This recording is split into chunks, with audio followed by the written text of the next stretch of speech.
Hello students, आज हम पढ़ने वाले topic problem based on chemical reaction. जो भी केमिकल रिएक्शन से रिलेटेड प्रॉब्लम्स है वो हम आज के लेक्चर से स्टार्ट करेंगे। ठीक है, तो प्रॉब्लम करने से पहले इससे रिलेटेड जो टर्म्स है कुछ, ठीक है, उनको हम वन बाय वन देख लेते हैं। पहले फर्स्ट टर्म मैंने लिखा है यहाँ पर सॉरी, केमिकल रिएक्शन। ठीक है, तो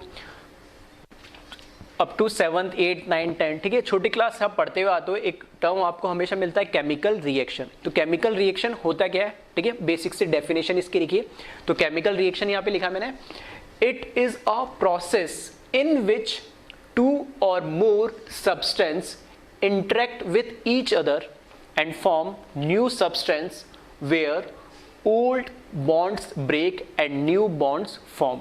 ठीक है, केमिकल रिएक्शन में क्या होता है, दो या दो से ज्यादा, ठीक है, सब्सटेंस क्या करते हैं, एक दूसरे के साथ इंटरेक्ट करते हैं और कोई नया सब्सटेंस बनाते हैं। यानी तो उसमें क्या होगा, जो पुराने बॉन्ड्स है, ठीक है, जो पुराने बॉन्ड्स होते हैं वो ब्रेक होते हैं और जो हमारा रिएक्शन होती है, तो जब रिएक्शन होती है तो कुछ नए बॉन्ड्स बनते हैं। ठीक है, कैसे बनते हैं उसको एक एग्जाम्पल के थ्रू अभी हम समझेंगे। ठीक है, तो इसमें अगर मैं एक एग्जाम्पल लूँ, तो मैंने बोला फॉर एग्जाम्पल, एक तुमने सुना होगा हैबर्स प्रोसेस। ठीक है, हैबर्स प्रोसेस होता है मैन्युफैक्चरिंग या process of manufacturing of ammonia. ठीक है, अमोनिया बनाने का एक इंडस्ट्रियल मेथड है जिसको हम बोलते हैं हैबर्स प्रोसेस। हैबर्स प्रोसेस में क्या है, नाइट्रोजन, ठीक है, नाइट्रोजन कंबाइन होती किसके साथ, हाइड्रोजन के साथ। ठीक है, नाइट्रोजन और हाइड्रोजन कंबाइन होती, तो दोनों कंबाइन होने से हमें क्या मिलता है, अमोनिया गैस मिलती है। ठीक है, तो यहां पर अगर मैं बात करूं केमिकल रिएक्शन की, अगर मैं बात करूं तो नाइट्रोजन और हाइड्रोजन दो अलग अलग सब्सटेंस है, ये दोनों क्या होंगे, कंबाइन होंगे और एक हमारा नया सब्सटेंस बनेगा क्या, अमोनिया। ठीक है, तो ये क्या कहलाती है, केमिकल रिएक्शन है। अब केमिकल इक्वेशन क्या है, ठीक है, केमिकल रिएक्शन और इक्वेशन में फर्क क्या है। केमिकल रिएक्शन तो ये कहता है कि कोई दो या दो से ज्यादा सब्सटेंस कंबाइन होंगे और कोई नया सब्सटेंस बनेगा, जबकि केमिकल रिएक्शन बोलती है it is a symbolic representation of chemical reaction. ठीक है, सिंबॉलिक रिप्रेजेंटेशन का क्या मतलब है कि नाइट्रोजन को मैं कैसे रिप्रेजेंट करता हूं, N2 से, ठीक है, प्लस हाइड्रोजन को कैसे रिप्रेजेंट करूंगा मैं, H2 से, और अमोनिया का जो सिंबल होता है वो क्या होता है, NH3। ठीक है, तो ये जो ऊपर लिखा है ये तो मेरे लिए एक तरीके से क्या हो, केमिकल रिएक्शन हुई। ठीक है, सब्सटेंस के नाम लिख दिए।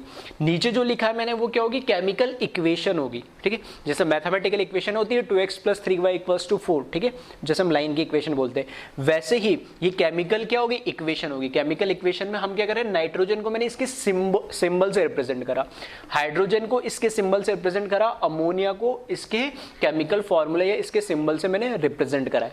यहां पर खास बात ध्यान रखने की क्या है कि नाइट्रोजन को मैंने सिर्फ N नहीं लिखा है। नाइट्रोजन का एटॉमिक नंबर क्या होता है, 7 होता है, वहां मैंने नाइट्रोजन को सिर्फ N नहीं लिखा है, क्योंकि हम पढ़ चुके हैं कि जब हम नेचर में कोई रिएक्शन करवाते, नेचर के अंदर जब हम रिएक्शन करवाते तो नेचर के अंदर वो जो एटम है वो किस फॉर्म में एग्जिस्ट करता है। तो जो नाइट्रोजन होता है वो अकेले नाइट्रोजन एटम के फॉर्म में एग्जिस्ट नहीं करता है, वो नाइट्रोजन मॉलिक्यूल के फॉर्म में एग्जिस्ट करता है, N2 के फॉर्म में। ठीक है, ये मैं एटम और मॉलिक्यूल में बात कर चुका हूं पहले। इसी तरीके से हाइड्रोजन अकेला एटम नेचर में एग्जिस्ट नहीं करता है, ये H2 के फॉर्म में एग्जिस्ट करता है। ठीक है, तो इसलिए सिर्फ अकेला N नहीं लिखा मैंने, अकेला H नहीं लिखा है, N2 लिखा है, H2 लिखा है। इसी तरीके से अगर मैं बात करूं फास्फोरस, P, ठीक है, एटॉमिक नंबर कितना होता है, 15, वो P4 के फॉर्म में एग्जिस्ट करता है। ये ऐसे क्यों एग्जिस्ट करते हैं, इसके ठीक है एक्सप्लेनेशन डिटेल में हम देखेंगे, जो हमारा 3rd चैप्टर है, ठीक है, केमिकल बॉन्डिंग जिसको हम बोलते हैं। ठीक है, सॉरी 4th चैप्टर है जिसको हम बोलते हैं केमिकल बॉन्डिंग। ठीक है, पीरियोडिक के बाद केमिकल बॉन्डिंग है, उसमें हम आपको पता लगेगा कि स्टेबिलिटी, ठीक है, स्टेबल होने के लिए, ठीक है, उसको अपनी वैलेंसी कंप्लीट करने के लिए, अपना ऑक्टेट या डुप्लेट कंप्लीट करने के लिए वो क्या करते हैं, आपस में बॉन्ड्स बनाते हैं। ठीक है, तो वो थोड़ा आगे हम डिटेल में पढ़ेंगे, लेकिन यहां पर बस सिंपल है कि N और H लिस्ट, N और H अकेला नहीं लिखा, क्योंकि नेचर में जिस स्टेबल फॉर्म में एग्जिस्ट करते हैं, क्योंकि मुझे अगर नाइट्रोजन गैस चाहिए तो नाइट्रोजन गैस क्या चाहिए, एक्चुअल में मुझे नेचर में कैसे मिल रही होगी, तो अकेले नाइट्रोजन के एटम अलग अलग नहीं मिलते, मुझे नाइट्रोजन के मॉलिक्यूल मिलेंगे नाइट्रोजन गैस में। इसी तरीके से हाइड्रोजन गैस के एटम नहीं मिलेंगे, मुझे क्या मिलेंगे, मॉलिक्यूल मिलेंगे। अब यहां पर क्या है कि ये तो मैंने सिंपल लिख दिया सिंबॉलिक फॉर्म में, लेकिन क्या ये बैलेंस्ड रिएक्शन है, ठीक है, बैलेंस की भी अभी मैं आगे बात आऊंगा, लेकिन N2 + H2 शुड NH3। तो मैं इसको देखो बैलेंस करने के लिए मेरे पास N2 2 है, तो मैंने यहां पर क्या कर दिया, ट्वाइस लगा दिया। ठीक है, 2 नाइट्रोजन एटम होने चाहिए, तो यहां पर ठीक है, ये क्या बता रहा है, एक मॉलिक्यूल है जिसमें 2 नाइट्रोजन एटम है, तो यहां पर मुझे अमोनिया के अंदर 1 नाइट्रोजन एटम है, तो ट्वाइस कर दिया तो 2 नाइट्रोजन एटम होंगे, तो नाइट्रोजन बैलेंस हो गई। ठीक है, हाइड्रोजन यहाँ पे 2 है और यहाँ पे हाइड्रोजन कितनी है, एक मॉलिक्यूल के अंदर, इस एक मॉलिक्यूल के अंदर 3 हाइड्रोजन है, तो जब मैं 2 मॉलिक्यूल लूंगा तो उसमें कितनी हो जाएगी, 3 × 2 6, तो मेरे को यहाँ पे 6 क्या चाहिए होगी, हाइड्रोजन एटम चाहिए होंगे, तो मैं यहाँ पर क्या कर दूँ, 3 से इसको मल्टीप्लाई कर दूं, तो एक मॉलिक्यूल में 2 हाइड्रोजन एटम है, तो 3 मॉलिक्यूल ले लूंगा तो कितने हो जाएंगे, 6। ठीक है, तो ये इस तरह की बैलेंसिंग छोटी क्लास में आपने सीखी भी होगी। ठीक है, अप टू 8, 9, 10 में, तो इसमें कोई ज़्यादा मुझे लगता है प्रॉब्लम आ रही होगी। तो ये N2 + 3s2 2NH3 ये हमारी क्या होगी, बैलेंस्ड केमिकल इक्वेशन है। तो 2 टर्म हमने अभी देखे, केमिकल रिएक्शन और केमिकल इक्वेशन। केमिकल रिएक्शन तो सिंपली हमें बताता है कोई भी सब्सटेंस आपस में रिप्रेजेंट कैसे करते हैं, कंबाइन होते हैं, और केमिकल इक्वेशन उनका सिंबॉलिक रिप्रेजेंटेशन है। ठीक है, एज सच कोई बहुत इसकी डेफिनेशन तुम्हें स्कूल या एग्जाम में पूछी नहीं जाती है, सिंपल। ठीक है, टॉपिक इंट्रोड्यूस करा तो मैं बेसिक से डेफिनेशन बताते चल रहा हूँ, थोड़ा सा जो डिफरेंस है, रिएक्शन क्या होता है, इक्वेशन क्या होता है, वो हमें समझना है। तो इसको एक बार कॉपी कर ले, फिर आगे हम देखते हैं कुछ टर्म्स और। नेक्स्ट टर्म है रिएक्टेंट। ठीक है, रिएक्टेंट और एक लिखा मैंने प्रोडक्ट। ठीक है, दोनों आप ये भी पहले पढ़ चुके होंगे। ठीक है, अप टू 10th क्लास तक। रिएक्टेंट क्या होता है, रिएक्टेंट वो होता है जो आपस में रिएक्ट करके और कुछ ना कुछ हमारा प्रोडक्ट बना रहे होते हैं। ठीक है, तो कोई भी केमिकल रिएक्शन में एरो जो हम लिखते हैं, ठीक है, जैसे मैंने अभी एग्जांपल लिखा था अमोनिया वाला, तो उसमें मैंने क्या लिखा था, N2 + 3s2 which gives twice of NH3 that is ammonia। तो इस एरो से पहले जो लिखे हुए हैं, ठीक है, जितने भी होते हैं, ठीक है, एटम हो, मॉलिक्यूल है, जितने भी सब्सटेंस होते हैं, वो सारे क्या कहलाते हैं, रिएक्टेंट कहलाते हैं इस एरो से पहले। इस एरो के बाद जो लिखा हुआ था वो सारे, 1 भी हो सकता है, 2 भी हो सकते हैं, 3 भी हो सकते हैं, वो सारे क्या कहलाते हैं, हमारे प्रोडक्ट्स कहलाते हैं। तो यहाँ पे डेफिनेशन में हमने क्या लिखा रिएक्टेंट की, the substance in which change is brought and it is present at the left hand side of chemical equation. ठीक है, लेफ्ट हैंड साइड में प्रेजेंट होते हैं केमिकल इक्वेशन में, मतलब इस एरो के लेफ्ट हैंड साइड में, और इसमें कुछ ना कुछ सॉरी, इसमें कुछ ना कुछ क्या होता है, चेंज इज ब्रॉट, मतलब कोई ना कोई चेंज होता है। चेंज कैसे होता है कि जो नाइट्रोजन और हाइड्रोजन है, इसमें चेंज हो रहा है कि इनके बॉन्ड्स आपस में क्या हो रहे हैं, ब्रेक होते हैं, और ये दोनों ब्रेक होके फिर कुछ ना कुछ ये प्रोडक्ट बना रहे। तो रिएक्टेंट के अंदर कुछ ना कुछ हमें क्या मिलेगा, हमेशा चेंज मिलेगा। ठीक है, वो हमारे क्या कहलाते हैं, रिएक्टेंट, और एरो के लेफ्ट हैंड साइड में होते हैं। जबकि मैं प्रोडक्ट की अगर बात करूं तो प्रोडक्ट क्या है, the substance which comes into existence as a result of chemical change and it is present at the right hand side of chemical equation. ठीक है, तो राइट हैंड साइड में तो होता है, वो तो हमें समझ में आ गया। फिर इसमें मेन चीज क्या लिखा है, substance which comes into existence as a result of chemical changes. ये जो हमारा सब्सटेंस बना प्रोडक्ट, ठीक है, जो एरो के राइट हैंड साइड में ये जो सब्सटेंस बना है, ये किससे बना है, इन दोनों रिएक्टेंट के कंबाइन होने से, मतलब कुछ ना कुछ केमिकल चेंज होने से। ठीक है, कुछ नए पुराने बॉन्ड्स टूटे और नए बॉन्ड बने, तो कुछ ना कुछ केमिकल चेंज होने से हमारा क्या बनता है, ये प्रोडक्ट बनता है। ठीक है, तो जो प्रोडक्ट होता है वो, ठीक है, केमिकल चेंज के रिजल्ट से हमारा मिलता है, और दूसरा ये एरो के क्या होता है, राइट हैंड साइड में मिलता है। फिर से कह रहा हूं कि डेफिनेशन एज सच कोई इंपॉर्टेंट नहीं, ठीक है, बस एक बेसिक सा मैं आइडिया दे रहा हूं। ठीक है, एक बार इसको भी कॉपी कर ले। नेक्स्ट टर्म है अनबैलेंस्ड केमिकल इक्वेशन।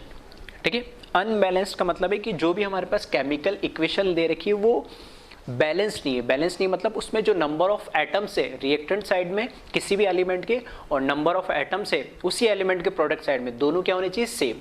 और ऐसा नहीं कि एक एलिमेंट के जितने भी एलिमेंट हमें रिएक्टेंट में दे रखे उतने ही एलिमेंट, ठीक है, प्रोडक्ट में होंगे, और उनके नंबर ऑफ एटम्स भी क्या होने चाहिए, सेम हो। हाँ, उनका मॉलिक्यूलर फॉर्मूला या वो जो कंपाउंड है वो अलग अलग हो सकता है। ठीक है, जैसे हमने देखा था नाइट्रोजन और हाइड्रोजन अलग अलग थे, बाद में कंबाइन होकर अमोनिया बन गए, लेकिन अमोनिया में भी क्या था, नाइट्रोजन और हाइड्रोजन एटम प्रेजेंट थे। तो नंबर ऑफ एटम्स सेम होने चाहिए reactant as well as product side में। ठीक है, तो अगर नहीं है तो हम उसको क्या बोलेंगे, अनबैलेंस्ड केमिकल इक्वेशन। तो वही लिखा है मैंने, chemical equation in which number of atom of elements on both side are not equal. ठीक है, एग्जाम्पल वापस वही लिख रहा हूं मैं बोल रहा हूं यहाँ पे एग्जाम्पल के लिए N2 प्लस H2 कंबाइन होके क्या बना रहे NH3 सॉरी अमोनिया बना रहे। ठीक है, nitrogen combine with hydrogen form ammonia. इसको पढ़ के मुझे ये समझ में आ रहा है कि नाइट्रोजन और हाइड्रोजन जब कंबाइन होंगे तो अमोनिया बनाएंगे। ठीक है, लेकिन अब जब मैं इसको देखूंगा तो इसमें नाइट्रोजन के LHS में 2 एटम है, इधर एक ही एटम है। यहां देखूंगा हाइड्रोजन के 2 एटम है, यहां कितना हाइड्रोजन के 3 एटम है। नहीं तो इस तरीके से नाइट्रोजन और हाइड्रोजन, ठीक है, एक भी एटम, ठीक है, यहाँ पे तो दोनों ही एलिमेंट, 2 एलिमेंट कौन सा, एक नाइट्रोजन एक हाइड्रोजन, दोनों ही एलिमेंट्स के जो एटम्स है वो रिएक्टेंट और प्रोडक्ट साइड में क्या है, सेम नहीं है। अगर एक भी सेम नहीं होता, फॉर एग्जांपल मान लो नाइट्रोजन तो सेम हो जाता और हाइड्रोजन सेम नहीं होता, तो भी हम उसको क्या बोलता, अनबैलेंस्ड बोलता है। ठीक है, तो अनबैलेंस केमिकल रिएक्शन के अंदर हर एक each and every atom must be same on LHS as well as RHS, और हम क्या बोल सकते हैं reactant side as well as product side. ठीक है, बैलेंस्ड केमिकल इक्वेशन क्या है, chemical equation in which number of atom of element on both side are equal. ठीक है, तो इस बस वही है कि अगर नंबर ऑफ एटम अगर क्या हो जाए, सेम हो जाए, तो हम उसको क्या बोल देंगे, उनको हम क्या बोल देंगे, बैलेंस केमिकल इक्वेशन। और बैलेंस करके मैंने अभी बताया था, फॉर एग्जांपल जैसे नाइट्रोजन क्या है 2 है, हाइड्रोजन क्या है यहाँ पर 2 है, और यहाँ पे नाइट्रोजन 1 है, हाइड्रोजन 3 है, तो इसको बैलेंस करने के लिए ये 2 है, तो यहाँ पे मैंने क्या कर दिया, इसके सामने क्या लिख दिया, 2 लिख दिया। नहीं ठीक है, अब नाइट्रोजन 2 हो गए, ये तो बैलेंस हो गया। अब हाइड्रोजन बैलेंस नहीं है, तो हाइड्रोजन को बैलेंस करना है तो टोटल यह 6 है, तो यहाँ क्या करूँ मैं 3 से मल्टीप्लाई कर दूँ। आ रही बात समझ में? तो अब ये जो इक्वेशन है ये क्या है, बैलेंस्ड केमिकल इक्वेशन हो गई है। इसमें number of atom of elements on reactant side must be is same on as number of atom of reactant side is same according to reaction. ठीक है, जो रिएक्टेंट साइड में नंबर ऑफ एटम है दोनों एलिमेंट्स के, nitrogen और hydrogen के, वो सेम है कहाँ, प्रोडक्ट साइड में। 2 नाइट्रोजन एटम यहाँ पर है, 2 यहाँ पर है, 6 3 into 2। ठीक है, टोटल 6 हाइड्रोजन एटम है, और यहाँ पे 2 into 3, यहाँ पे भी हाइड्रोजन के 6 एटम है। तो ये क्या हो जाएगा, हमारी बैलेंस्ड केमिकल इक्वेशन। अब इसमें सबसे इंपॉर्टेंट टर्म कौन सा है, ये जो थर्ड टर्म लिखा मैंने। ठीक है, स्टोइचियोमेट्रिक कोफिशिएंट, और शॉर्ट फॉर्म में इसको क्या बोलते हैं, SCB बोलते हैं हम। ठीक है, स्टोइचियोमेट्रिक कोफिशिएंट ये क्या होता है, स्टोइचियोमेट्रिक कोफिशिएंट क्या है, coefficient in which reactant are reacting and product are producing. Coefficient मतलब एक कांस्टेंट है। ठीक है, सिंपल से ऐसे मान लो, कोफिशिएंट का मतलब क्या है, एक कांस्टेंट है या एक नंबर है। ठीक है, उस नंबर के रेस्पेक्ट में कोई भी रिएक्टेंट रिएक्ट करता है और प्रोडक्ट बनता है। ठीक है, और it is always non from balanced chemical equation. कभी भी आपको किसी केमिकल इक्वेशन दे रखी है और उस केमिकल इक्वेशन में किसी भी मॉलिक्यूल या एटम का तुमसे क्या पूछे, स्टोइचियोमेट्रिक कोफिशिएंट अगर वो पूछता है, तो स्टोइचियोमेट्रिक कोफिशिएंट अगर आपको निकालना है, अगर वो डिटरमाइन करना है, तो उसके लिए कंपल्सरी कंडीशन क्या है कि balanced chemical equation, balanced chemical equation होना जरूरी है। अगर बैलेंस्ड केमिकल इक्वेशन नहीं है तो कभी भी तुम स्टोइचियोमेट्रिक कोफिशिएंट किसी भी एलिमेंट का या एटम का या मॉलिक्यूल का उस रिएक्शन में नहीं बता सकते हैं। ठीक है, अगर मैं इस रिएक्शन के इसी एग्जांपल से अगर मैं बात करूं कि इसमें स्टोइचियोमेट्रिक कोफिशिएंट क्या होगा, देखो यहां कुछ नहीं लिख रखा है। ठीक है, कुछ नहीं लिख रखा है, तो मैं इसको क्या मान सकता हूं, इसको ऐसे लिख सकता हूं 1 लिख सकता हूं, 1 से मल्टीप्लाई करूंगा तो भी यही रहेगा। ठीक है, यहां इस नाइट्रोजन के फ्रंट में जो इधर जो हमारे पास नंबर, जो हमारे पास यहाँ पे जो नंबर लिखा हुआ होता है वही क्या कहलाता है, स्टोइचियोमेट्रिक कोफिशिएंट कहलाता है। ठीक है, तो वही तो लिखा, coefficient in which reactants are reacting, मतलब इसके रेस्पेक्ट में, ये मतलब एक मॉलिक्यूल नाइट्रोजन का रिएक्ट करेगा किसके साथ, 3 हाइड्रोजन के मॉलिक्यूल के साथ, और कितने बनाएगा, 2 अमोनिया के मॉलिक्यूल। तो यहाँ पर क्या है, ये जो 1 है ये क्या है, स्टोइचियोमेट्रिक कोफिशिएंट है नाइट्रोजन का। यहाँ पे जो ये 3 है ये क्या है, स्टोइचियोमेट्रिक कोफिशिएंट है किसका, हाइड्रोजन मॉलिक्यूल का। और यहाँ पे ये जो 2 है ये क्या है, स्टोइचियोमेट्रिक कोफिशिएंट है SCA किसका, अमोनिया का। तो किसी भी एटम, जरूर नहीं यहाँ पे तो तीनों क्या आ रहे हैं, नाइट्रोजन भी मॉलिक्यूल है, H2 भी मॉलिक्यूल है और अमोनिया भी क्या है, मॉलिक्यूल है।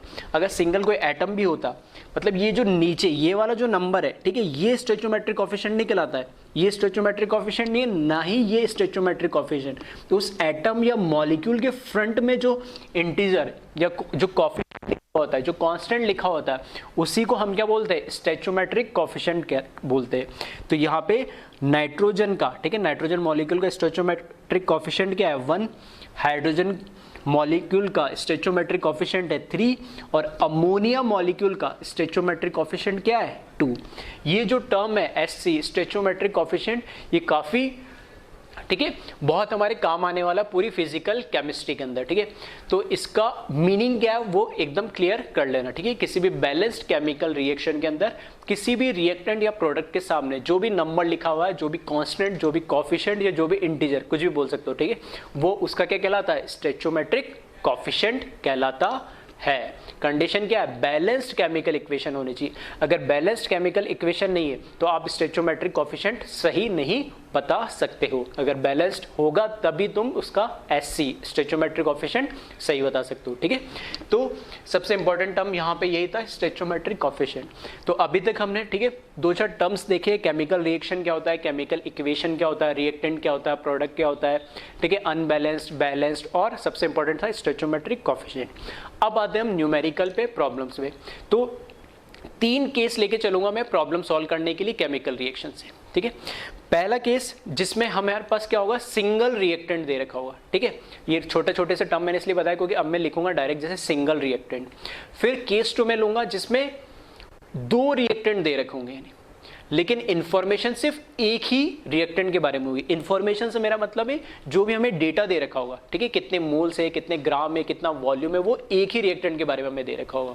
और केस 3 वो लूंगा जिसमें 2 या 2 से ज्यादा रिएक्टेंट हो सकते हैं, लेकिन उसमें जो इंफॉर्मेशन होगी, ठीक है, जो भी उनका वैल्यू दे रखी होगी वो 2, कम से कम 2 या 2 से ज्यादा क्या होगी, रिएक्टेंट के बारे में दे रखी होगी। तो टोटल 3 केस पढ़ेंगे और तीनों केस मिलाकर हमारे सारे न्यूमेरिकल्स जो होंगे केमिकल रिएक्शन से रिलेटेड वो क्या हो जाएंगे, कवर हो जाएंगे, ठीक है।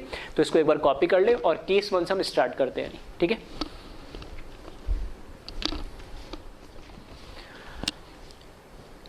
फर्स्ट केस देखते हैं हम, जिसमें हम बात करें सिंगल रिएक्टेंट, ठीक है। जिस रिएक्शन में सिंगल रिएक्टेंट हो ऐसे रिएक्शंस की बात करेंगे। अब बात हो रही है हमें रिएक्शन करवानी है, तो हमने बोला कि रिएक्शन के अंदर रिएक्टेंट तो 2 या 2 से ज़्यादा होने चाहिए, ठीक है, बिल्कुल सही है। लेकिन क्या रिएक्शन में रिएक्टेंट एक हो सकता है, बिल्कुल हो सकता है। ऐसी सारी रिएक्शन जिसमें थर्मल डीकंपोजिशन, थर्मल डीकंपोजिशन का मतलब क्या है कि किसी कंपाउंड को अगर हम हीट करें तो हीट करने से जनरली क्या होगा, एनर्जी मिलेगी और एनर्जी मिलने से वो क्या हो जाएगा, ब्रेक हो जाएगा, ठीक है।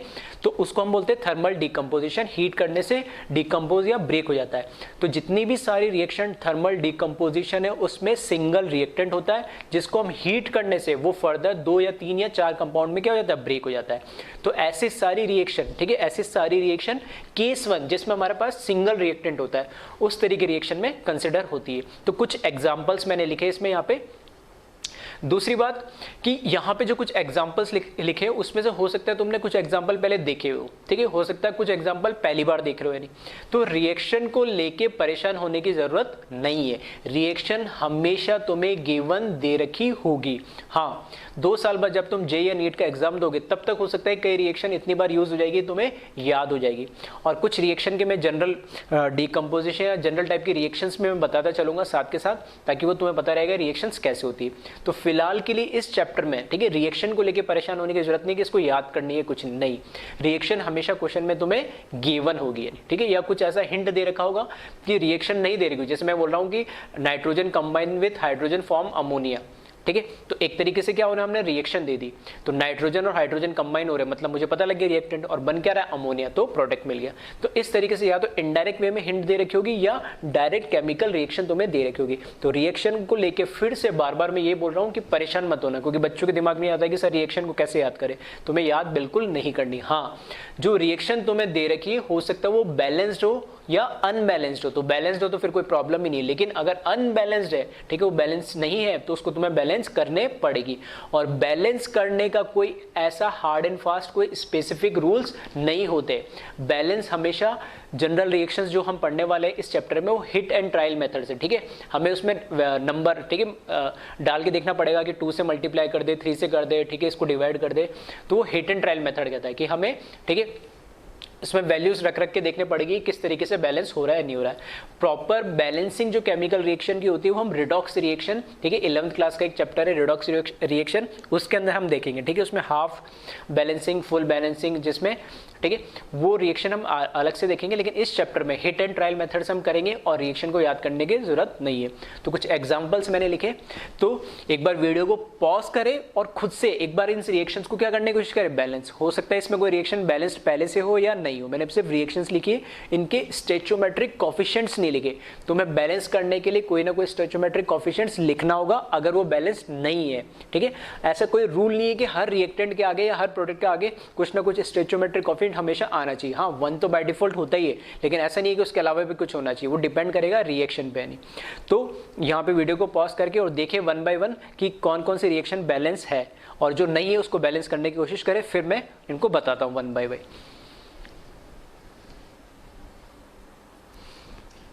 ठीक है, आई थिंक कई लोगों ने ट्राई कर लिया होगा, ठीक है, बैलेंस करने के लिए।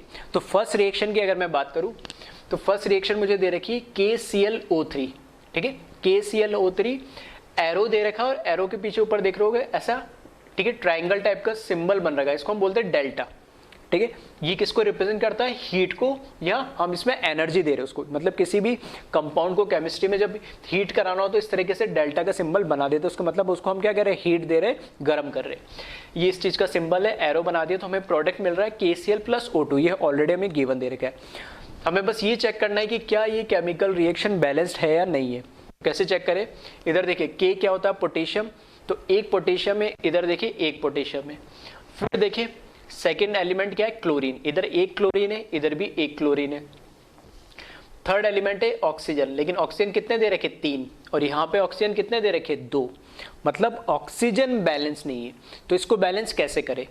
अब अगर मैं इस 3 को 2 तो नहीं बना सकता, अगर इस 3 को मैं 2 बनाता हूं तो इसके आगे कुछ ना कुछ मुझे कोएफिशिएंट से मल्टीप्लाई करना पड़ेगा, और जैसे मल्टीप्लाई करूंगा K और Cl दोनों कैसे हो जाएंगे, अनबैलेंस्ड हो जाएंगे। तो बेटर क्या है कि मैं इस O2 को चेंज करूं, इस O2 को, जो इधर ऑक्सीजन 2 दे रखे, इसको कैसे करके मैं 3 बनाऊं, यानी, ठीक है, रिएक्टेंट में ऑक्सीजन मेरे पास कितने, 3, और प्रोडक्ट में कितने, 2। तो कैसे करें हम इसको, तो कई लोगों ने कर लिया होगा, ठीक है, बैलेंसिंग वैसे आती होगी, ठीक है, पहले भी आपने करी होगी अप टू 10th क्लास तक, फिर मैं बता देता हूं। देखो यहां पे ब्रैकेट में लिख रहा हूं मैं, 2 ऑक्सीजन एटम मेरे पास पहले से थी, अब मुझे 2 ऑक्सीजन एटम इधर है और इधर कितने, 3 है, तो मुझे इस 3 को 3 ही रखना चाहता हूं, इधर चेंज नहीं करना चाहता हूं, अदरवाइज इनको भी बैलेंस करना पड़ेगी। तो मैं क्या कर रहा हूं, इस 2 को 3 में कन्वर्ट करना चाह रहा हूं। तो कैसे करूं, 2 पहले से था, मैंने क्या करा, इसको 3 बनाना चाहता हूं तो 3/2 लिख दिया मैंने, इस तरीके से। जैसे 3/2 लिखूंगा मैं, तो 3/2 लिखने से, ठीक है, 3/2 लिखने से यहां पर ये 2 से क्या हो जाएगा, 2 कैंसिल हो जाएगा, बेसिक मैथमेटिक्स है, तो सिर्फ क्या रह जाएगा, 3 रह जाएगा, ठीक है। तो यहां मैं क्या कर रहा हूं, बैलेंस करने के लिए मैंने क्या लिखा है, यहां पे 3/2 लिखा है। आ रही बात समझ में। तो यहाँ पे देखने से थोड़ा सा कई बच्चों को हो सकता है समझने में प्रॉब्लम है, इसलिए मैंने यहाँ लिख दिया। ये 2 ऑक्सीजन एटम ये पहले से थे और मेरे को इसको 3 बनाना है, तो मैंने क्या करेगा, तो 3/2, ठीक है, 3/2 से मल्टीप्लाई करा, 2 से 2 कैंसिल हो जाएगा, तो सिर्फ क्या रह जाएगा, 3। तो या इधर रिएक्शन में लिखते समय ऐसे कैंसिल मत करना, ये सिर्फ तुम्हें, ठीक है, एक समझाने के लिए मैंने इधर साइड में अलग से बताया, ठीक है। तो यहाँ पर क्या रह जाएंगे, 3 ऑक्सीजन एटम रह जाएंगे। इसका मतलब क्या है, 3/2 का मतलब क्या होता है, 1.5, ऐसे बोल सकता हूँ मैं, 1.5, मतलब 1.5 इंटू 2 करोगे, ठीक है, तो भी कितना आएगा, 3 आएगा। ऐसे भी कर सकते हैं, क्योंकि हम कैसे करते हैं, अगर मेरे पास अगर ऐसे कुछ लिख रखा है, ठीक है, अगर मेरे पास ऐसे कुछ लिख रखा है 3H2, इसका मतलब मेरे पास कितने हैं, 6 हाइड्रोजन एटम है, इसका मतलब यही हुआ ना, ठीक है। अगर मेरे पास 3s2 लिखा है, इसका मतलब क्या है, हम इस तरीके से मल्टीप्लाई करते हैं 2 को 3 से, मतलब टोटल 6 हाइड्रोजन एटम है।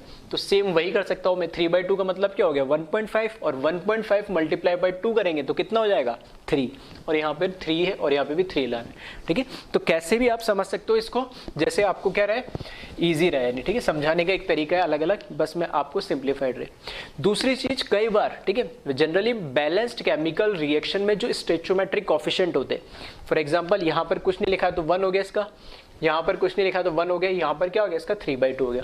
तो स्टोइचियोमेट्रिक कोएफिशिएंट जनरली फ्रैक्शनल फॉर्म में, फ्रैक्शन मतलब ठीक है रेशियो फॉर्म में नहीं होते, जैसे 1/2, 1/3, 5/7, 3/4, इस तरीके से फ्रैक्शनल फॉर्म में नहीं होते, ठीक है, रेशियो फॉर्म में नहीं होते। तो इसमें क्या होता है, अब मेरे को 3/2 को यहाँ से 2 हटाना है, तो मैं क्या करूँ, इस पूरी रिएक्शन को क्या करूँ 2 से मल्टीप्लाई कर दूँ। जब पूरी रिएक्शन को मैं 2 से मल्टीप्लाई करूंगा तो यहाँ पे 2 आ जाएगा, यहाँ पे 2 आ जाएगा, और यहाँ पे 2 से मल्टीप्लाई करूंगा तो 2 से 2 ये क्या हो जाएगा, कैंसिल हो जाएगा, ठीक है। तो ऐसे भी लिख सकते हैं तो गलत नहीं है जनरली, ठीक है, ऐसे भी लिखना कोई गलत नहीं, लेकिन और स्टैंडर्ड फॉर्म की बात करूं तो स्टोइचियोमेट्रिक कोएफिशिएंट को जनरली बैलेंस केमिकल रिएक्शन में फ्रैक्शनल फॉर्म में या रेशियो फॉर्म में नहीं लिखते हैं, ठीक है। तो यहां से अगर मैं 2 हटा दूं, 2 से पूरी रिएक्शन को मल्टीप्लाई कर दूं, तो देखना चाहो तो इस रिएक्शन को 2 बार लिख लेना, ऐसे भी लिख लेना, और दूसरा मेरे पास ठीक है इधर जगह नहीं है तो मैं ऐसे लिख रहा हूँ, 2 से मल्टीप्लाई करके लिखूंगा तो यहाँ पर भी क्या आ जाएगा 2 आ जाएगा, और यहाँ पर भी 2 आ जाएगा, और उस 2 से ये 2 कैंसिल हो जाएगा, डिनोमिनेटर का वो मैंने हटा दिया। तो ये हमारी क्या हो जाएगी, बैलेंस्ड केमिकल रिएक्शन हो जाएगी।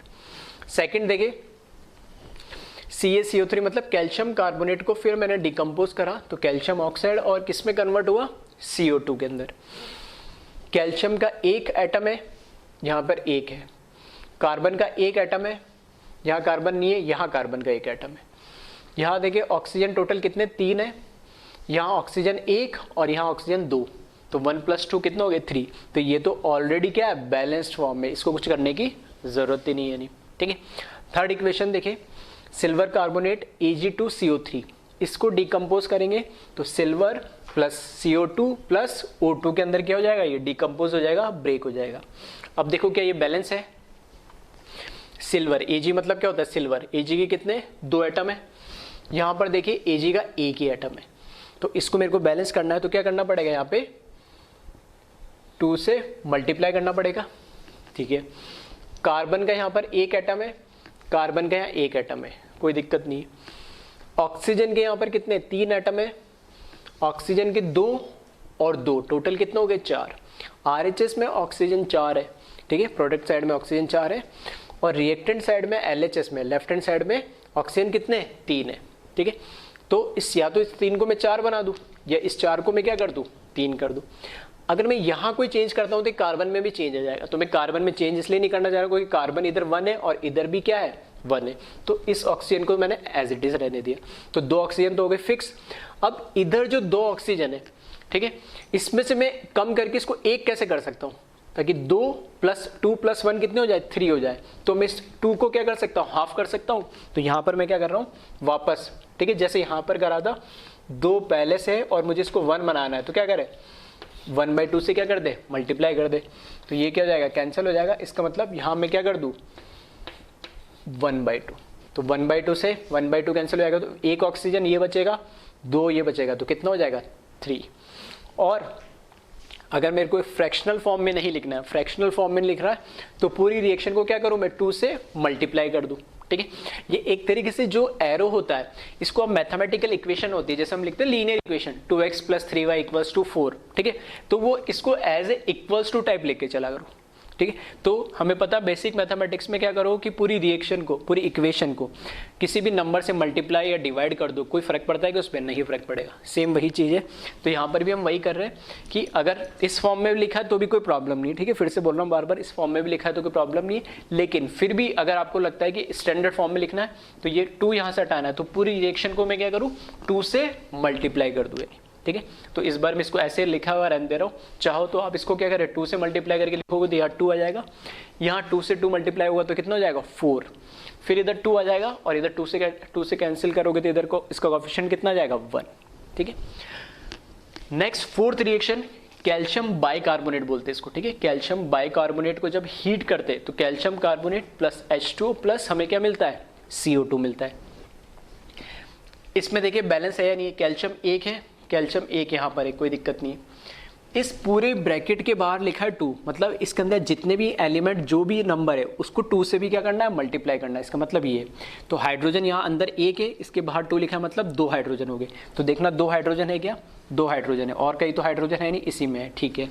फिर कार्बन देखिए, कार्बन खुद 1 है, बाहर 2 लिखा, तो टोटल कार्बन कितना हो गए 2। और यहाँ कार्बन देखिए, एक तो यहाँ आ गया कार्बन और एक कार्बन कहाँ आ गया, ये आ गया, टोटल कार्बन भी कितने हो गए 2, बैलेंस्ड है। फिर ऑक्सीजन देखिए तो अंदर कितने 3 ऑक्सीजन, उसको किससे मल्टीप्लाई करना है 2 से, तो 3 × 2 कितना हो जाएगा 6, मतलब टोटल ऑक्सीजन के एटम कितना हो गए 6। अब यहाँ देखिए RHS में ऑक्सीजन के एटम 6 हो रहे क्या, 3 + 1 4 + 2 6, मतलब ऑक्सीजन भी क्या है, बैलेंस्ड है, हर एक एलिमेंट इसमें बैलेंस्ड है। तो बाय डिफॉल्ट ये रिएक्शन भी क्या है, पहले से बैलेंस्ड है। लास्ट रिएक्शन पे आ जाओ, अमोनिया। अमोनिया को हमने क्या करा, ये क्या उल्टी रिएक्शन लिखी, ध्यान से अगर देखोगे तो हमने क्या, कौन सी रिएक्शन मैंने बोला था, मैन्युफैक्चरिंग ऑफ अमोनिया, जिसको हम बोलते हैं हैबर्स प्रोसेस।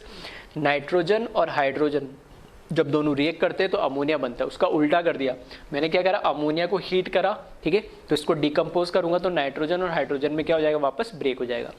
तो देखना एक नाइट्रोजन है, यहाँ क्या दे रखे 2 नाइट्रोजन। अब जहाँ पर, ठीक है, जहाँ पर ज़्यादा है, ठीक है, तो जहाँ पर ज़्यादा है इसको क्या कर सकता हूँ मैं, कम भी कर सकता हूँ। कैसे, एक नाइट्रोजन बनाना है तो मैं क्या करूँ 1/2 करके कर दूँ, ठीक है, ऐसे भी कर सकते हैं।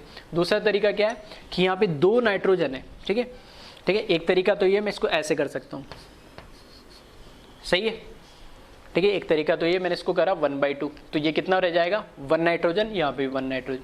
फिर यहाँ पे हाइड्रोजन 3 है और यहाँ हाइड्रोजन कितने हैं 2 है, तो मैं इसको कैसे कर सकता हूँ, अगर मेरे को इसको क्या बनाना है 3 बनाना है तो क्या कर दूँ 3/2 कर दूँ, 2 से 2 कैंसिल हो जाएगा, कितना रहेगा 3 हाइड्रोजन। एक तो तरीका है ये बैलेंस करने का।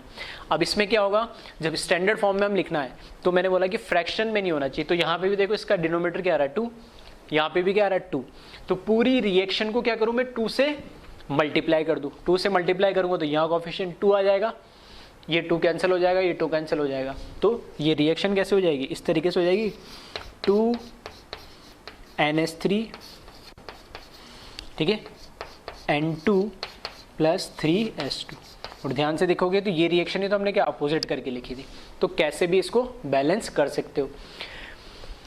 आ रही बात समझ में। तो इस तरीके से ये जो मैंने बताया, कोई बैलेंस करने का कोई स्पेसिफिक मेथड नहीं, हिट एंड ट्रायल मेथड बोलते हैं, ठीक है। हिट एंड ट्रायल मतलब आपको वैल्यूज रख के देखना पड़ेगा कि भाई इधर कितने हैं तो उधर कितने कर दो, ठीक है। एक बेसिक सा लॉजिकली तरीके से इसको आप बैलेंस करना पड़ेगा, उसे हम क्या बोलते हैं, हिट एंड ट्रायल मेथड बोलते हैं। तो एक बार इसको कॉपी कर ले। अब इस पे जो न्यूमेरिकल्स आते हैं किस तरीके से आते हैं वो हम देखते हैं, ठीक है। तो इसको कॉपी करें एक बार, ठीक है। जब भी कॉपी करना हो वीडियो को पॉज कर ले और वीडियो को पॉज करके इसको कॉपी कर लीजिए, ठीक है। मैं अब इसको रब कर रहा हूँ और अब हम एक क्वेश्चन देखेंगे इस पे, सिंगल रिएक्टेंट पे किस तरीके से क्वेश्चंस आते हैं। तो अभी तक जो हम पढ़ चुके हैं कि जो मोल है, मोल को मैंने बताया कि अभी तक 3 तरीके से हम क्या कर सकते हैं, ठीक है। 3 तरीके से हम क्या कर सकते हैं, मोल को रिप्रेजेंट कर सकते हैं। अगर मुझे मोल कैलकुलेट करना हो और मुझे वेट दे रखा हो तो उस कंपाउंड को क्या करे, उसके मॉलिक्यूलर वेट से क्या कर दे, डिवाइड कर दे, तो भी मोल आ जाएगा। अगर मुझे उसका वॉल्यूम दे रखा है तो 22.4 लीटर से क्या कर दे, डिवाइड कर दे, तो भी मोल आ जाएगा। और अगर मुझे क्या दे रखा है, उसका नंबर दे रखे, नंबर ऑफ जो भी दे रखे एटम, मॉलिक्यूल या कंपाउंड दे रखे, उसको क्या करूँ, एवोगैड्रो नंबर से 6.0223 × 10⁻23 से भी अगर डिवाइड करेंगे तो भी क्या आ जाएगा, मोल आ जाएगा। तो 3 मोल के फॉर्मूले कैलकुलेट करने के हमारे पास 3 फॉर्मूले मोल कैलकुलेट करने के, ठीक है। तो वही यहाँ पर बार बार यूज होंगे। बस अब आगे जैसे जैसे हम पढ़ते जाएंगे बेसिक वही रहेगा जो हम पढ़ चुके, बस उसको लैंग्वेज फॉर्म में ही आ जाएगा या रिएक्शन के फॉर्म में वो यूज हो जाएगा। तो इसी से रिलेटेड जो एक क्वेश्चन है वो ले रहा हूँ मैं, ठीक है। तो क्वेश्चन लिख ले आप, और क्वेश्चन लिख रहा हूँ साथ के साथ खुद से भी एक बार ट्राई करने की कोशिश करना है, नहीं, ठीक है। तो क्वेश्चन है calculate volume of CO2 in liter produced when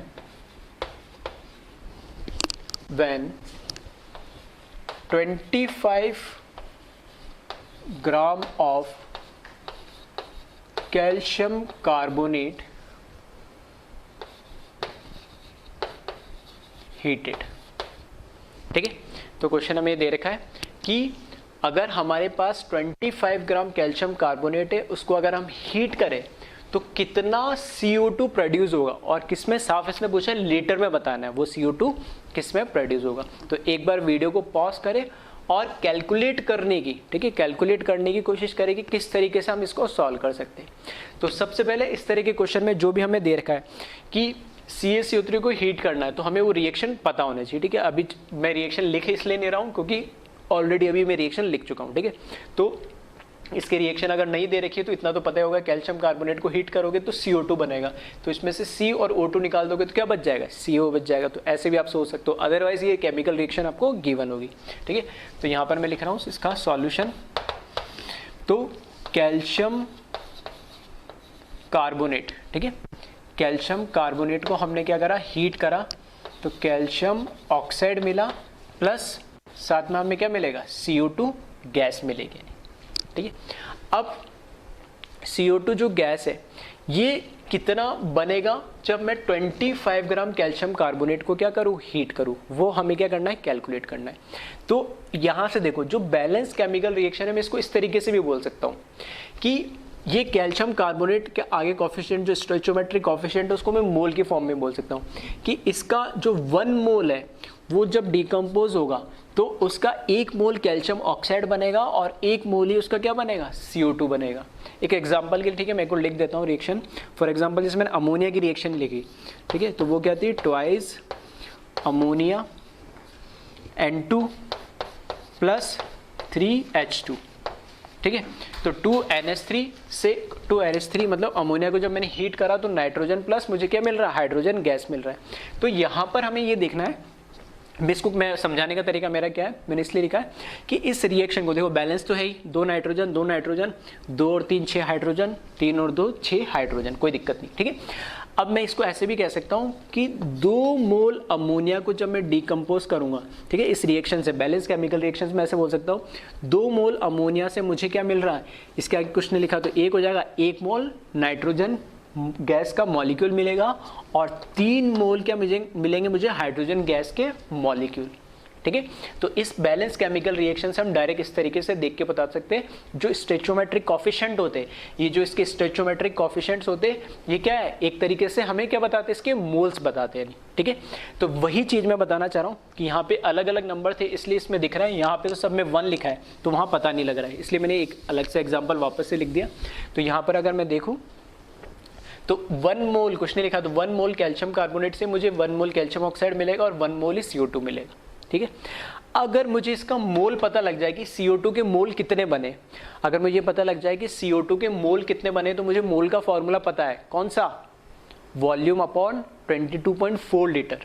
तो 22.4 तो एक अपने आप में कांस्टेंट है। ठीक है, अगर मुझे इसके मोल पता लग जाए तो मैं क्या इसका वॉल्यूम कैलकुलेट कर सकता हूँ, वही तो मुझे कैलकुलेट करना है। बिल्कुल सही, तो मुझे अल्टीमेटली करना क्या है, इसके मोल्स कैलकुलेट करने। और मोल्स कैसे कैलकुलेट करूंगा कि मुझे पता है कि CO2 का 1 मोल किससे बन रहा है, CaCO3 के 1 मोल से। तो मुझे तो बस अल्टीमेटली ये पता करना है कि CaCO3 कैल्शियम कार्बोनेट के कितने मोल ये डिकम्पोज हो रहे। और कैसे पता लगेगा, मुझे मोल का एक और फॉर्मूला पता है, कौन सा, वेट अपॉन मॉलिक्यूलर वेट का, क्योंकि मुझे कैल्शियम कार्बोनेट का यहाँ पर क्या दे रखा है, वेट दे रखा है। तो वेट दे रखा है तो यहां से मैं क्या कैलकुलेट कर लूंगा, इसके मोल्स, इसके मोल्स पता लग जाएंगे तो सेम मोल्स इसके बनेंगे और उसकी हेल्प से, ठीक है, मैं क्या कैलकुलेट कर लूंगा, इसका वॉल्यूम। तो अभी तक सिर्फ मैंने लिखा कुछ नहीं है, मैंने क्या वर्बली पूरे क्वेश्चन को क्या कर दिया, एक तरीके से कॉन्सेप्चुअली सॉल्व करके बता दिया। अभी भी जिसको समझ में आ गया हो तो वीडियो पॉज करके इसका आंसर कैलकुलेट कर लेना और फिर वेरीफाई कर लेना लास्ट में जो मैं आंसर कर रहा हूँ। और अभी तक भी जिसको नहीं समझ में आया, ठीक है, वो इसको ध्यान से देखना मैं क्या कहना चाह रहा था। ठीक है, अब मैं इसको सॉल्व कर रहा हूँ। तो मुझे दे रखा है कैल्शियम कार्बोनेट का कितना दे रखा है, 25 ग्राम, ये मुझे क्या है, गिवन है, यानी ये चीज़ मुझे क्या दे रखी है, गिवन दे रखी। तो मेरे को अगर मोल, ठीक है, मोल ऑफ CaCO3 मुझे कैलकुलेट करना है तो ये क्या फॉर्मूला क्या होता है, गिवन वेट डिवाइडेड बाय, ठीक है, शॉर्ट में लिख रहा हूँ मॉलिक्यूलर वेट, जिसका फॉर्मूला होता है, ठीक है, मोल को n से रिप्रेजेंट करते हैं, ठीक है, मोल को, ठीक है, n से रिप्रेजेंट कर रहे हैं, तो मैं इसको इस तरीके से लिख रहा हूँ, देखना CaCO3, ठीक है, सिंबॉलिक फॉर्म में, ठीक है, सीखते चलना, जैसे मैं लिखते चल रहा हूँ। n का मतलब है मोल और CaCO3 मतलब CaCO3 तो इस लैंग्वेज को मैंने इस फॉर्म में शॉर्ट में लिख दिया, मोल ऑफ CaCO3 इसका मतलब है, वो क्या हो जाएगा, वेट, जो हमें कितना दे रखा है 25 ग्राम गिवन दे रखा है, और मॉलिक्यूलर वेट कैलकुलेट करना है हमें कैल्शियम कार्बोनेट का, ठीक है, तो कैल्शियम कार्बोनेट का मॉलिक्यूलर वेट कैलकुलेट करना है, तो मॉलिक्यूलर वेट कैसे कैलकुलेट करेंगे, ठीक है, ये हम ऑलरेडी सीख चुके हैं। तो अभी इस क्वेश्चन में मैं गिवन नहीं दिया, वरना अदरवाइज कैल्शियम का तुम्हें क्या दे रखा होगा, मॉलिक्यूलर वेट गिवन दे रखा होगा, कार्बन का दे रखा हो, ऑक्सीजन का दे रखा हो, और हो सकता है कार्बन ऑक्सीजन का नहीं हो, लेकिन कैल्शियम का तुम्हें दे ही रखा होगा। फिर भी मैंने बताया कि 1 से लेकर 20 तक तो क्या करना, मॉलिक्यूलर वेट याद कर लेना, ठीक है। इस क्वेश्चन में भी मैंने गिवन नहीं दे रखा, चाहो तो यहाँ लिख लेना, मॉलिक्यूलर वेट ऑफ कैल्शियम कितना हो जाएगा 40, ऑक्सीजन का आपको पता है ये कितना होता है 16, और क्या दे रखा, कार्बन का कितना हो जाएगा 12, ठीक है। तो वैसे कैल्शियम कहाँ तक आ जाएगा 20 तक आ जाएगा, तो वो आपको याद ही होना चाहिए वैसे। तो यहाँ पर मॉलिक्यूलर वेट आपको कैलकुलेट करना है, ठीक है, किसका, molecular weight of calcium carbonate. तो कैलकुलेट करेंगे तो कैल्शियम का कितना होता है 40 प्लस कार्बन का 12 प्लस 3 ऑक्सीजन है, तो 3 इंटू क्या कर दूँ 16, 40 प्लस 12 52, 3 इंटू 16 48, तो कितना हो जाएगा टोटल 100। और ये मैं ऑलरेडी बता चुका हूँ कि कैल्शियम कार्बोनेट का तो बहुत कॉमन ही, आपको याद ही हो गया होगा, मॉलिक्यूलर वेट इसका कितना होता है 100 होता है। तो यहाँ से, ठीक है, तो यहाँ से हमें पता लग गया कि कैल्शियम कार्बोनेट का मॉलिक्यूलर वेट, तो यहाँ से मोल में लिख सकता हूँ, इसकी वैल्यू यहाँ लिख दो कितनी 100, तो यहाँ से इसके मोल कितने हो जाएंगे 1/4 मोल आ जाएंगे, किसके, कैल्शियम कार्बोनेट के। इसके 1 मोल से 1 CO2 बन रहा है तो कैल्शियम कार्बोनेट के एक्चुअल में कितने मोल दे रखे हमें 1/4 मोल, तो CO2 के भी कितने मोल होंगे 1/4 मोल ही होंगे, ठीक है, क्योंकि बैलेंस केमिकल रिएक्शन से मुझे दिख रहा है। तो यहाँ से ऐसे लिख सकता हूँ, moles of CO2 is must be equals to moles of calcium carbonate which is equals to 1/4, ठीक है। इसके मोल्स मैंने कैलकुलेट कर लिए, अब मुझे क्या कैलकुलेट करना है, मोल्स पता लगे, और मुझे क्या कैलकुलेट करना है CO2 का, या CO2 का वॉल्यूम। तो फॉर्मूला मैं यूज़ कर रहा हूँ दूसरा, कौन सा, मोल इक्वल्स टू कौन सा, वॉल्यूम डिवाइडेड बाय 22.4 लीटर वाला है, ठीक है। तो यहाँ से मुझे वॉल्यूम कैलकुलेट करना है, ठीक है, तो शॉर्ट में लिख रहा हूँ सिंबॉलिक फॉर्म में, volume of CO2, V capital मतलब वॉल्यूम, CO2 का वॉल्यूम। तो इसको क्या कर दूं, मोल, जैसे लिख दूं मैं सिंबॉलिक फॉर्म में, mole of CO2 multiply by 22.4 litre. इसको क्या करा मैंने, क्रॉस मल्टीप्लाई कर दिया सिंबॉलिक फॉर्म में जो लिखा है।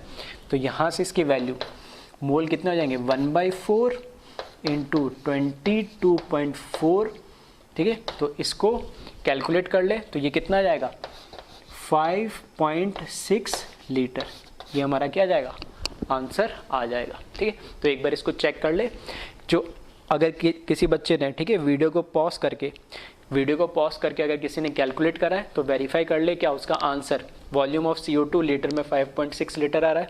हो सकता है ये आंसर मिलीलीटर में भी पूछा होता, तो क्या करते 1000 से मल्टीप्लाई कर देते तो 5600 हो जाता, ठीक है। तो इस तरह के क्वेश्चंस बनते। तो इस क्वेश्चन को अगर ध्यान से देखोगे इसमें हमने नया कुछ नहीं करा है, अभी तक पिछले लेक्चर्स में हम जो पढ़ते हुए आए, ठीक है, कन्वर्जन, मोल को किस में लीटर में कन्वर्ट करना या वेट को मोल में कन्वर्ट करना, वही काम कर रहे हैं। बस अब यहाँ पे बस एक रिएक्शन दे दी, उसके हेल्प से मुझे उसको रिएक्शन को पढ़ना आना चाहिए कि उसका मतलब क्या है, ठीक है। तो एक बार इस वीडियो को ठीक है पॉज करके और इसको कॉपी कर ले, फिर एक और हम एग्जाम्पल देखते हैं इसमें।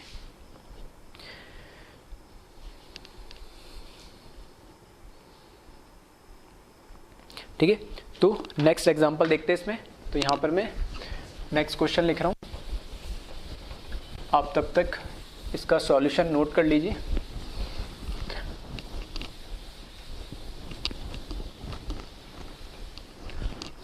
नेक्स्ट क्वेश्चन है इसमें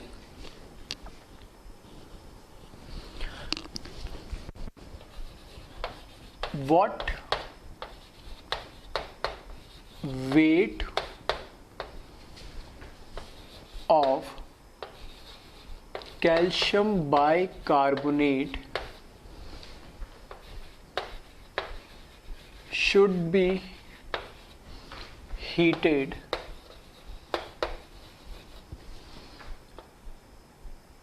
so that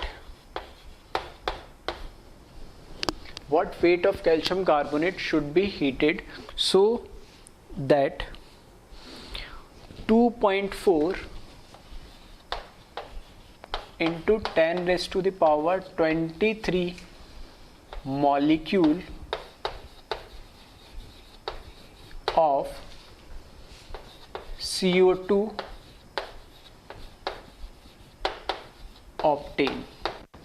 ठीक है, फिर से मैं कह रहा हूँ कि इसमें, ठीक है, यहाँ मैं डायरेक्ट लिख रहा हूँ क्वेश्चन, तो गिवन नहीं दे रहा, तो यहाँ पे लिख लेना ब्रैकेट में वापस से मॉलिकुलर वेट कैल्शियम का 40, ठीक है, हाइड्रोजन कार्बन और ऑक्सीजन ये तो वैसे ही आपको पता ही होगा, ठीक है, गिवन होगा।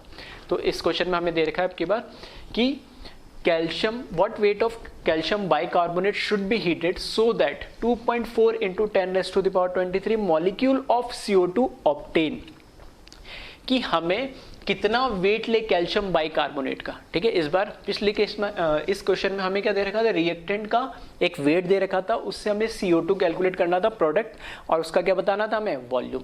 इस क्वेश्चन में, अब नेक्स्ट क्वेश्चन में हमें क्या दे दिया, अब हमें दे दिया जो प्रोडक्ट हमें बनेगा, ठीक है, कैल्शियम बाइकार्बोनेट का, जो कैल्शियम बाइकार्बोनेट का जो हमारा प्रोडक्ट बन रहा है उसको डिकम्पोज करने से CO2, उसका हमें क्या दे दिया, उसके नंबर ऑफ मॉलिक्यूल्स दे दिए, और हमें ये पता करना है कि इतने नंबर ऑफ मॉलिक्यूल्स होने के लिए या इतने नंबर ऑफ मॉलिक्यूल्स ऑब्टेन करने के लिए कितना हमें रिएक्टेंट या कितना कैल्शियम बाइकार्बोनेट हमें क्या होना चाहिए, गिवन होना चाहिए। ठीक है, तो इसमें केमिकल रिएक्शन वो भी गिवन है। ठीक है, तो मैं केमिकल रिएक्शन इधर लिख देता हूँ, वैसे अभी मैंने बता ही चुका हूँ इसकी केमिकल रिएक्शन, कि कैल्शियम बाइकार्बोनेट को जब डिकम्पोज करोगे, हीट करोगे, ठीक है, तो क्या क्या प्रोडक्ट मिलेगा।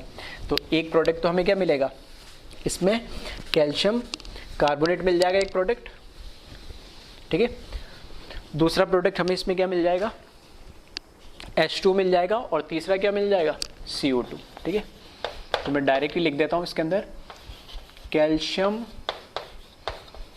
बाइकार्बोनेट को जब हम हीट करेंगे तो एक तो प्रोडक्ट मिलेगा हमें कैल्शियम कार्बोनेट प्लस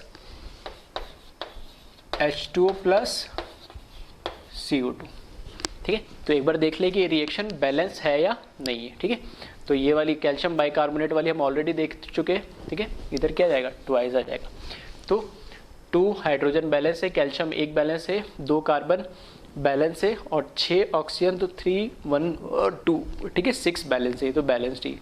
अब इसमें हमें बताना है कि इस बार हमें क्या दे दिया, इसके कितने दे दिया हमें, 2.4 into 10 raised to the power 23 molecule हमें इस बार गिवन है। तो हमसे ये पूछा गया है कि इसका कितना वेट होगा। इस बार क्वेश्चन उल्टा हो गया, पिछली बार हमें ये रिएक्टेंट दे रखा था, प्रोडक्ट के बारे में पूछा था, अब की बार हमें प्रोडक्ट की वैल्यू कुछ दे रखी है, रिएक्टेंट पूछे। ठीक है, तो सेम कॉन्सेप्ट वापस से सेम ही है। ठीक है, कुछ नहीं है, सेम क्वेश्चन है, परेशान होने की जरूरत नहीं है। ठीक है, चाहो तो वीडियो पॉज करके, ठीक है, इसको सॉल्व कर सकते हो, जिन लोगों को समझ में आ गया, फिर अपन उसका आंसर वेरीफाई कर लेंगे। ठीक है, जब भी मैं न्यूमेरिकल देता हूँ कोशिश करा करूँ। ठीक है, अगर कोई नया कॉन्सेप्ट है, बिल्कुल नहीं समझ में आ रहा तो बात अलग है, फिर भी क्योंकि इस तरह के क्वेश्चन मैं ऑलरेडी करवा चुका हूँ, बस इसमें क्या रिएक्शन इन्वॉल्व होगी, एक एग्जांपल ऑलरेडी करवा चुका हूँ, तो आपको अब समझ में आ रहा होगा। तो रिएक्शन को क्वेश्चन कोशिश करा करो कि वीडियो को पॉज करें और खुद से सॉल्व करने की कोशिश करा करो। जब तक खुद से सॉल्व नहीं करोगे, खुद में वो जो टेंडेंसी एबिलिटी डेवलप नहीं करोगे, ठीक है, क्वेश्चन को अटेम्प्ट करने की, तो आगे जितना भी मैं होमवर्क दूंगा या आगे एग्जाम में जो तुम्हारी एक कैपेबिलिटी होती है क्वेश्चन को सॉल्व करने की, ठीक है, वो डेवलप नहीं हो पाएगी। ठीक है, जो एक एबिलिटी होती है वो डेवलप नहीं हो पाएगी। ठीक है, मैं क्वेश्चन भले 1000 करा दूं, ठीक है, तुम उसको देख देख के समझ में भी आ जाएगा, सॉल्व भी कर लोगे, लेकिन अपने आप में तुम्हारे में कॉन्फिडेंस कभी नहीं आ पाएगा। ठीक है, तो ये एक अपनी हैबिट बना लो अभी से कि जब भी मैं कोई न्यूमेरिकल दे रहा हूँ तो उसको पहले खुद से, भले तुम्हें कुछ समझ में नहीं आ रहा, लेकिन बैठ के 1 मिनट 2 मिनट सोचा करो कि क्या इस क्वेश्चन में गिवन है, क्या हम इसमें कर सकते हैं, क्या वो पूछना चाह रहा है, क्या क्या हमें मैं इस क्वेश्चन को कितना कर पा रहा हूँ, ठीक है। मैं नहीं कह रहा कि हर क्वेश्चन को तुम 100% सॉल्व कर दो, लेकिन जितना भी तुम उसको ऑब्जर्व कर सको, जितना भी उसको एनालाइज कर सको, ठीक है, वो तुम्हारी मेंटल ग्रोथ हो गई उससे, यानी ठीक है। तो ये थोड़ी हैबिट बना लो आगे के लिए, ठीक है। तो जब तक ये पढ़ोगे, ठीक है, 2 साल जब तक पढ़ोगे, भले फिजिक्स पढ़ो, केमिस्ट्री पढ़ो, मैथमेटिक्स पढ़ो, ठीक है, तो ये हर जगह काम आएगा। अब देखें, ठीक है, तो हो सकता है कई लोगों ने सॉल्व कर भी लिया हो, ठीक है, या कई लोगों ने ठीक है, हाफ वे तक सॉल्व कराओ। चलो अब इसको देखते। अब इस बार मेरे को उल्टा दे रखा है। अगर मेरे पास ये रिएक्शन दे रखी है तो पहले मैं देख लूँ हमेशा क्या हो, बैलेंस्ड होने चाहिए। तो रिएक्शन बैलेंस्ड है, तो मैं ऐसा बोल सकता हूँ कि अगर मुझे इसके मोल पता लग जाए, किसके, CO2 के, तो मैं बता सकता हूँ इसके कितने मोल बनेंगे। और अगर इसके मोल मुझे पता लग गए तो मैं इसका वेट भी बता सकता हूँ। बस हो गया क्वेश्चन सॉल्व। तो मैं क्या करूँ, सबसे पहले इसके मोल कैलकुलेट कर लूँ CO2 के। तो CO2 के मोल कैसे कैलकुलेट करूँगा, क्योंकि हमारे पास मेरे मोल के 3 फॉर्मूले होते हैं। तो जो इसमें एक फॉर्मूला कौन सा, सबसे पहले नंबर वाला जो फॉर्मूला है, क्योंकि यहाँ पे हमें क्या दे रखे, इतने नंबर ऑफ मॉलिक्यूल दे रखे CO2 के। तो मैं ऐसे लिख सकता हूँ यहाँ पे, ठीक है, शॉर्ट में लिख दो डायरेक्ट, यहाँ पे मोल ऑफ CO2 कैलकुलेट करना है। तो यहाँ पे नंबर ऑफ मॉलिक्यूल, ठीक है, जब भी हमें किसी के नंबर दे रखे, वो मॉलिक्यूल भी हो सकता है, एटम भी हो सकता है, कुछ भी हो सकता है, इलेक्ट्रॉन, प्रोटॉन, न्यूट्रॉन, कुछ भी, डिवाइडेड बाय क्या, एवोगैड्रो नंबर Na। तो यहाँ से हमें क्या मिल जाएंगे, मोल। तो हमें क्या क्या गिवन दे रखा है, हमें नंबर ऑफ मॉलिक्यूल गिवन दे रखा है, ये कांस्टेंट वैल्यू होती है। तो यहाँ से मुझे क्या कैलकुलेट हो जाएगा, मोल हो जाएगा। तो यहाँ से मोल ऑफ CO2 कितना हो जाएगा, ये मुझे दे रखा है 2.4 × 10⁻23 डिवाइडेड बाय, अब मैं पूरा नहीं लिख रहा हूँ, 6.023। मैंने कई बार बोला है न्यूमेरिकल के केस में इसको राउंड ऑफ करके लिख लेना, ओनली 6 × 10⁻23। तो कितना आ जाएगा, ये 0.4 मोल आ जाएंगे, किसके, CO2 के। यहाँ से 0.4 मोल CO2 के आ गए। तो इस बैलेंस केमिकल रिएक्शन से मुझे पता लग रहा है कि moles of CO2 must be equals to mole of calcium bicarbonate और that is equals to 0.4। ठीक है, बस हो गया क्वेश्चन। अब इसके मोल पता लग गए तो वापस मैं दूसरा फॉर्मूला यूज कर लूँगा, कौन सा, कैल्शियम बाइकार्बोनेट के अगर मुझे मोल्स पता है तो कौन सा वाला, वेट अपॉन मॉलिक्यूलर वेट वाला। मोल मुझे पता लग गया, मॉलिक्यूलर वेट मैं इस मॉलिक्यूलर फॉर्मूले से कैलकुलेट कर लूँगा। तो यहाँ से क्या कैलकुलेट हो जाएगा, मेरा वेट। ठीक है, तो यहाँ से ये वैल्यू रख देता हूँ मैं, मोल्स दिख दिया मैंने 0.4। ठीक है, वेट जो है, ठीक है, वेट मुझे कैलकुलेट इसका करना है और मॉलिक्यूलर वेट एक बार कैलकुलेट कर ले 40। ठीक है, हाइड्रोजन का कितना 1, कार्बन का 12, ऑक्सीजन का 3 का कितना हो जाएगा, ठीक है 48 और 12 कितना हो जाएगा 60 और कितना हो जाएगा 61 का ट्वाइस करेंगे तो कितना हो जाएगा 122 प्लस 40 तो कितना हो जाएगा 162। ठीक है, तो ये थोड़ी सी कैलकुलेशन आपको फास्ट करना पड़ेगी, तो ये हो जाएगा 162। तो यहाँ से वेट जो हो जाएगा, ठीक है, 0.4 को 162 से मल्टीप्लाई कर लेना और इसको जब मल्टीप्लाई करोगे तो कितना आ जाएगा, ये 64.3 ग्राम आ जाएगा। ये हमारा क्या हो जाएगा, आंसर हो जाएगा। ठीक है, तो इस तरीके से आप इस क्वेश्चन को सॉल्व कर सकते हो। फिर से देख सकते हैं अपन, एक डेटा को हम यूज़ करके दूसरे डेटा के साथ, ठीक है, कंपेयर करके हम उसकी वैल्यू क्या कर देंगे, कैलकुलेट कर देंगे। तो पहले यहाँ पर एक टाइप का ये क्वेश्चन होता था हमारा, ये क्वेश्चन अलग होता था। अब दोनों एक साथ कंबाइन कर दिया तो हमने वो केमिकल रिएक्शन वाले क्वेश्चन बन गए। तो अल्टीमेटली अगर ध्यान से ऑब्जर्व करोगे तो कुछ नया अभी तक हम कर नहीं रहे हैं। ठीक है, बस रिएक्शन आ गई, वहाँ से हम कंपेयर कर ले रहे कि इसके 1 मोल के रिएक्ट होने से कितने हमारे प्रोडक्ट बन रहे हैं और उसको उल्टा भी हम देख सकते हैं। तो इस तरह के क्वेश्चन अब आप आसानी से कर सकते हो। तो एक बार इसको, ठीक है, कॉपी कर ले।